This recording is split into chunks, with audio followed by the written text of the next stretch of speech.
MMA में एक ऐसा नाम था जो सबसे ऊपर निकल सकता था, द जॉन बोन्स जॉन। लेकिन आज जब हम जॉन बोन्स का नाम लेते हैं तो हमारे सामने कोई हीरो नहीं आता बल्कि एक ट्रेजेडी आती है। एक ऐसा इंसान जिसे कुदरत ने सब कुछ दिया जो एक फाइटर को चाहिए था। 6 फीट 4 इंच का फ्रेम, 84 इंच की अनबिलीवेबल और एक ऐसा आईक्यू जो शायद सदियों में एक ही बार किसी को मिल सकता है। जॉन जोन्स ने ऑक्टोगन के अंदर कभी कोई फाइट नहीं हारी, लेकिन ऑक्टोगन के बाहर उन्होंने अपनी पूरी जिंदगी हार दी। आज की ये वीडियो किसी चैंपियन की तारीफ नहीं है बल्कि उस जीनियस की कहानी है जिसने अपने ही हाथों अपनी पूरी जिंदगी को आग लगा दी। This is the dark and tragic downfall of Jon Bones Jones. Jon Jones का सफर शुरू हुआ न्यूयॉर्क के एक छोटे से शहर, एक रेसलिंग बैकग्राउंड वाला परिवार से आने वाली जॉन जोन जब एमएमए में कदम रखते हैं तो किसी ने नहीं सोचा था कि ये दुबला पतला सा लड़का यूएफसी का यंगेस्ट चैंपियन बन सकता है। 2008 में जब जॉन जोन्स का यूएफसी डेब्यू हुआ तो सिर्फ 3 साल के अंदर अंदर उन्होंने बड़े बड़े वेटरन्स को हरा दिया। मार्च 2011 यूएफसी 128।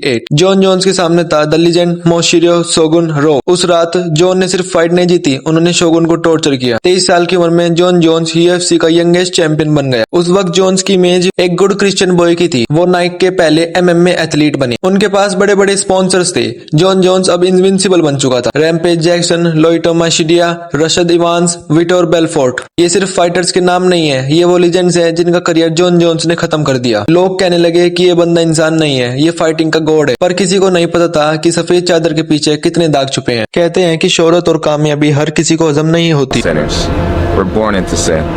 2012 में जॉन जोन्स के जीवन की पहली दरार आई जब जॉन जोन्स ने अपनी 2 करोड़ की बेंटले एक खंबे में ठोक दी। जॉन जोन्स उस वक्त बहुत नशे में थे, लेकिन असली धक्का तब लगा जब अप्रैल 2015 की बदकिस्मत सुबह एल्बकर्की न्यू मैक्सिको में एक सिल्वर एसयूवी कार को टक्कर मारती है जिसमें एक प्रेग्नेंट लेडी। चश्मदीद बताते हैं कि एक लंबा बंदा गाड़ी से निकलता है और थोड़ा कैश उठाता है और वहां से भाग जाता है। जब पुलिस ने कार की तलाशी की तो अंदर से जॉन जोन्स के डॉक्यूमेंट्स और मारिजुआना ड्रग्स मिले। पूरी दुनिया शौक में थी। एक चैंपियन एक प्रेग्नेंट लेडी को दर्द में छोड़कर कैसे भाग सकता है। यूएफसी ने उनसे उनका टाइटल छीन लिया और उन्हें सस्पेंड भी कर दिया। यहाँ से जॉन जोन्स की इमेज हीरो से विलन में बदलने लगी। फैंस ने उन्हें माफ करने की कोशिश की पर जोन्स का डाउनफॉल अभी सिर्फ शुरू हुआ था। वो बार बार माफी मांगते, गॉड का नाम लेते, लेकिन उनकी हरकतें कुछ और ही कहती थी। जॉन जोन्स की लेगेसी का सबसे काला पन्ना था डैनियल कॉर्मियर यानी डीसी के साथ उनकी राइवल। ये सिर्फ एक फाइट नहीं थी, ये गुड वर्सेस इविल की जंग थी। डीसी एक सच्चा फैमिली मैन और मेहनती एथलीट था, वहीं जॉन जोन्स एक गिफ्टेड रूल ब्रेकर था। यूएफसी 214 में जॉन ने डीसी को एक खतरनाक हेड किक से नॉकआउट किया। वो जॉन के करियर का सबसे बड़ा मूवमेंट हो सकता था, लेकिन सिर्फ 48 घंटे बाद न्यूज आई कि जॉन जोन्स ने टर्नेबल नाम का स्टेरॉइड यूज किया था। ये सिर्फ एक बार नहीं हुआ, 2016 में यूएफसी 200 से पहले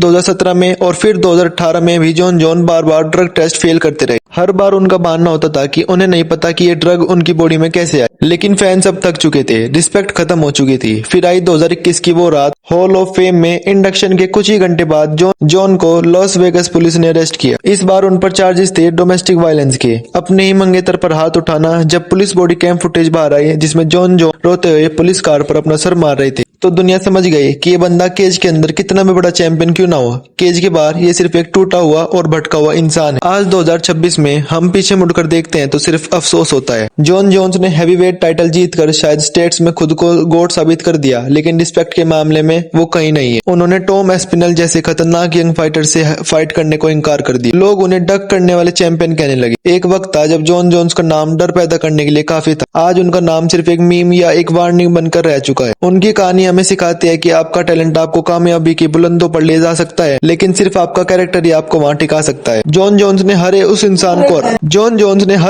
को हराया जो उनके सामने केज में आया, सिवाय एक के, वो खुद। उन्होंने अपने करियर को अपने हाथों से कब्रिस्तान तक पहुंचाया। John Jones, the man who had it all and threw it all away. क्या आपके लिए अब भी वो गोट है या सिर्फ एक वेस्टेड टैलेंट? कमेंट में जरूर बताएं।